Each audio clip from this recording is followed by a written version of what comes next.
nationale. Alors donc je cite exactement ces propos. Nous avons été témoins à plusieurs reprises de nombreuses torses au règlement qui régissent le fonctionnement de l'Assemblée nationale. Ni sous la 4e législature, encore moins sous la 15e actuelle. Aucun membre de l'ancienne majorité n'a bénéficié d'une indemnité de plénière, précise Abdoumou Arfan.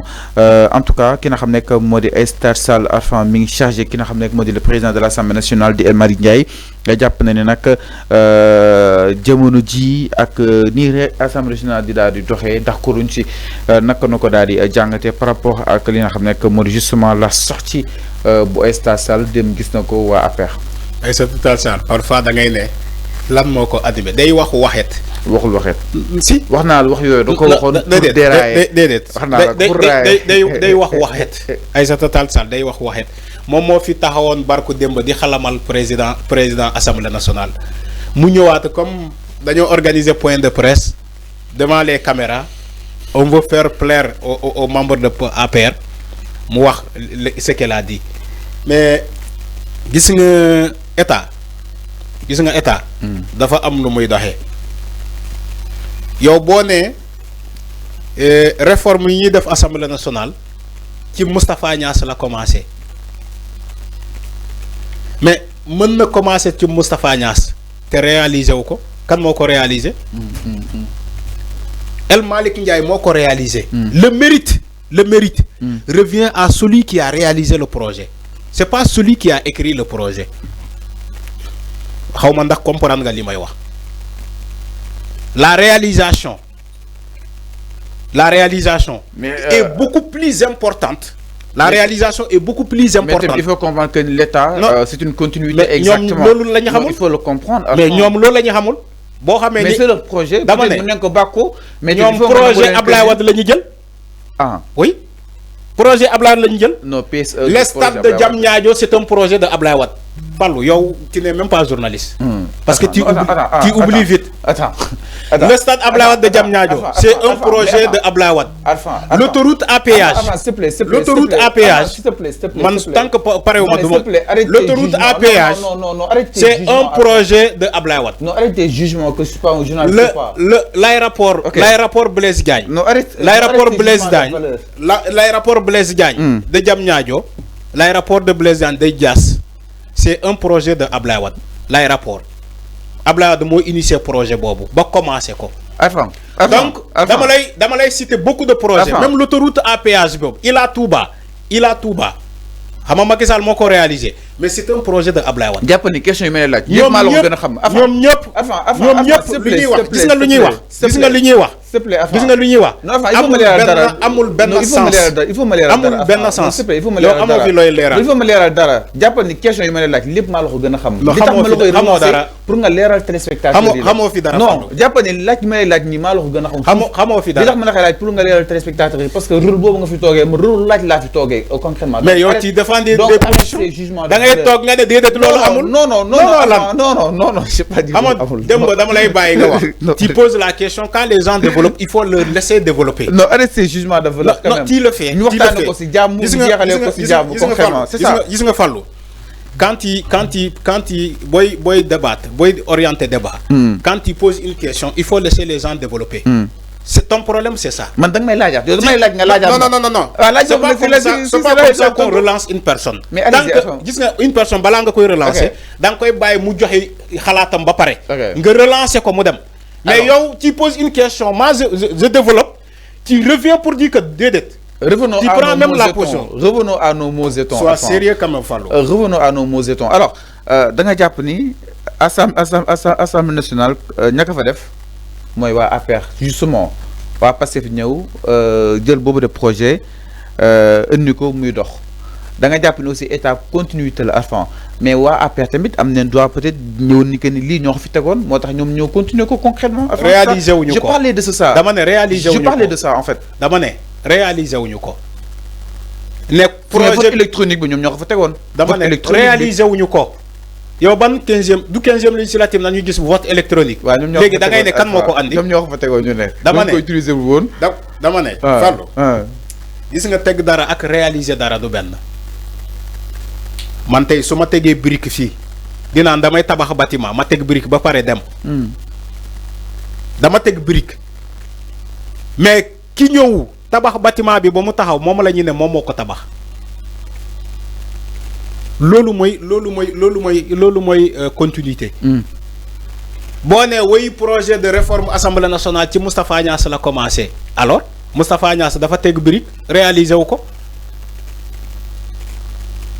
parce que projet du jeex ñoom ñii di wax ñoom Benno Bokk Yaakaar ñii projet Ablaye Wade lañ doon jël fii balaa ñu am PSE ke la ñëw plan Sénégal émergent bi ngay bàkku ni yow Fallou bi. non bàkku kañ la ñëw. plan Sénégal émergent kañ la ñëw du fii la ñuy fekk. Macky Sall ba mu ñëw en 2012 dafa am plan émergent Sénégal émergent plan Sénégal émergent ban kii la ñëw vers le deuxième mandat de Macky Sall la ñëw amoon nañu fii yoonu yokkute mu échoué mu amaati fii xaw ma lan plan xaw ma lan mu échoué ñoom plan Ablaye Wade lañ doon jël ba ñu ñëwee en 2012 ils ont inauguré ba Ablaye dina leen ñu ne leen ay doomam la ñu nekk di inauguré fii la ñuy fekk. Macky Sall ay doomu Abdoulaye Wade lañ doon inauguré fi mais état continuité la moo tax ñoom lu ñuy wax ni dinaan waaye ñii buñ fi ñëwee suñuy doom Abdou Mbow ñu ngi jënte lu ñu moomul ankay c'est tout à fait normal parce que état continuité la yéen Abdou Mbow da ngeen doon inauguré ay enseignes Abdoulaye Wade donc loolu mooy état.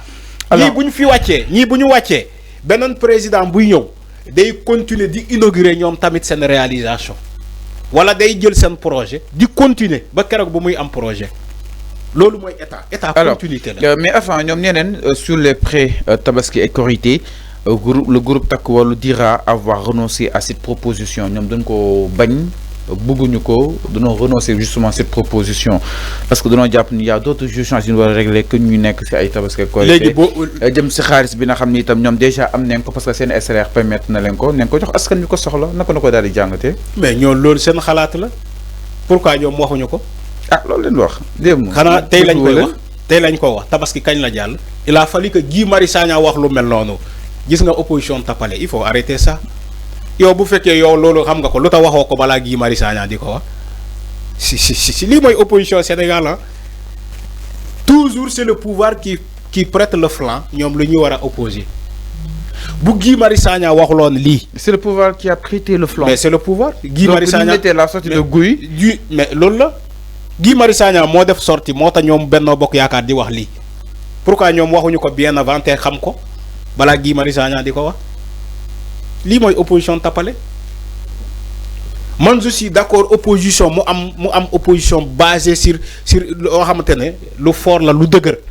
mais opposition boo xamante ne yow da ngay for gars yi li ñuy wax yow nga ñëw taxaw point de presse di ko wax loolu c'est pas intéressant ay suukaru koor ay avance Tabaski ñoom Benno Bokk Yaakaar les députés de Takku Wallu xamoon nañ ko lu tax waxuñu ko lu tax dénoncé wuñu ko. lii laa doon wax lu tax dénoncé wuñu ko ba ñu xaar Guy Marius Sagna dénoncé ñu ne ñu def ay sorties pour raconter quoi alors moom jàpp ne aussi El Malick dafay daal di confondre des fois sa casquette de secrétaire à la communication de Pastef et son poste du président de l'Assemblée nationale maanaam mënul différencier exactement les deux. gis nga day toogee Assemblée nationale comme ku nekk comme que communication bu Pastef loolu itam na ko daal di jàngatee. waaw xam nga Aïssata Tall Sall xalaatam la joxe. xalaatam la joxe. tu es d'accord avec ça xalaatam la joxe. voilà noonu la keneen tamit mënee joxe xalaatam. yaa ngi dégg. donc dire que way day jaawale poste secrétaire général à la communication de Pastef et le président de l'Assemblée nationale man daf ma yéem dama ne Aïssata Tall Sall dafa am xam-xam bu mel nii seen régime lajji mu échoué kon waa Benno Bokk Yaakaar lii la ñuy xamee loi lii la ñuy xamee règlement pourtant fii la ñu nekkoon respecté wuñu dara. Aujourd'hui, ils sont des donneurs de leçons. Oui, loi tel, article tel, lii la wax ni que président de l'Assemblée nationale waroo ko wax mu tontu automatiquement. Oui, article tel, nii la wax ni que Sonko war na def lii wala Diomaye war na def lii. Dëkk waa Benno Bokk Yaakaar dëkk lii la ñuy xamee article yi kon ils s'en foutaient ñoom fii la ñu nekkoon respecté wuñu benn loi respecté wuñu benn article. alors il faisait du zémanfoutisme lu leen neex la ñu doon def Sénégal fii dëkk nii la ñuy xamee droit man sax ñii dañ maa jaaxal yàlla xam na ni damaa yéemu ci kanam yàlla su ma déggee waa Benno Bokk Yaakaar di citer ay article di citer ay règlement ma ne ñii kon ñii dañoo yabaate kon nii la ñuy xamee article yi nii la ñuy xamee loi yi ñu topp sénégalais fii di leen dóor di leen yóbbu kaso di leen torturer ay nit toog ci ay plateau di def émission ñu xaar leen gendarmerie xaar leen ci suuf wala police nga pare sa émission ñuy taxañ leen yóbbu la kaso loolu yëpp xewoon na fi donc ñoom nii la ñuy amee moral nii la ñuy xamee loi ba pare yi def lu leen neex. alors mi noonu exactement li nga xam ne que moo di la sortie justement de Aïssata Sall ak ki nga xam ne que moo di justement Abdou Mbow donc ki nga xam ne que moo di Abdou Mbow jàpp nañ nag il faut ñu xam ni état continuité la maanaam loo xam ni itam ay continuer da si daal di da si maanaam eggali la. léegi bu fekkee état continuité moom lan lay critiquer donc. neen état eggali la. moo tax xam nga neen aussi na waa Pastef aussi reconnaître que ni. neen na waa Pastef reconnaître que ni dafa am benn journaliste bu ko posé question foofu mu mer yow ngay def point de presse nga ne journaliste yi mën ngeen poser cette question journaliste bi poser la question nga mer journaliste bi yaa ngi dégg bu fekkee seetaan nga ko. mais y a un journaliste qui lui a posé une question moom Abdou Mbow mu mer. mais ne ko loolu man waxuma ko. loolu duma ko wax. Non mais c'est pas comme ça yow tu as dit aux journalistes de poser les questions ndax yéen opposition bu forte ngeen. ngeen mer. ñu agité mais les journalistes qui sont là-bas. Ils ont droit à poser des questions. Mënoo dem ci point de presse waa ji wax ba daaneel nga ne doo am droit à des questions boo poser question waa ji mer. alors Benno Bokk Yaakaar yéen tamit. alors mi noonu c'est clair mënoo leen woote point de presse ba pare di mer. alors c'est clair mi noonu par rapport bàyyi leen mer justement la sortie de Benno Bokk Yaakaar. Arfan tu es un journaliste. bàyyi leen mer. tu dois être équitable. moo tax ma défendre journaliste yi. dans tes munoo woo journaliste. dama ne parce que merloo waa APR ni ngay kontaanee nii. dama ne ensuite la raison munoo woo journaliste. dama ne dans tes états exactement. munoo woo journaliste munoo woo journaliste ci plateau. tu es en train de rire. munoo woo journaliste ci point de presse. munoo woo journaliste ci point de presse. Abdou Mbow est énervé. waa ji ñëw poser la question nga mer. Abdou Mbow est énervé, ça te fait du bien. Tu es en train de rire, tu es en train justement de faire journaliste donc journaliste munoo ko woo ci point de presse journaliste munoo ko woo ci point de presse. tu es un journaliste Arfan. journaliste munoo ko woo ci point de presse mu ñëw. je parle pas de ça. mu poser la question nga mer waroo mer. li may wax xam nga ko mooy nga tolloole. comme yow ku la gën a nekk Benno Bokk Yaakaar dafa am franchement. ku la gën a nekk Benno Bokk Yaakaar dafa am yaa ngi ni di reetaan parce que on a humilié Abdou Mbow wala Abdou Mbow est quand même c'est en colère et ça te fait du bien. Arfan yow sénégalais yëpp xam nañ li ngay def alors ñu jeexalee ak li nga xam ne. munoo woo journaliste ci point de presse mu ñëw poser la question nga mer loolu kay waroo ko def yow yaa woote point de presse journaliste yi ñëw poser la question nga mer Abdou Mbow warul mer waaw looy mer.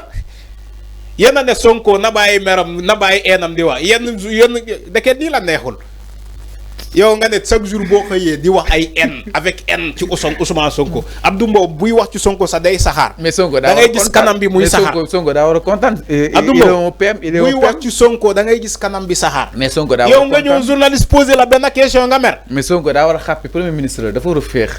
sans Sonko. nga ñëw journaliste poser la question nga mer. dafa war a féex. Fallou sax émission bu jeexee mi noonu Arfan ñu daal di koy jeexalee ak ponk mujj bi s'il vous plaît.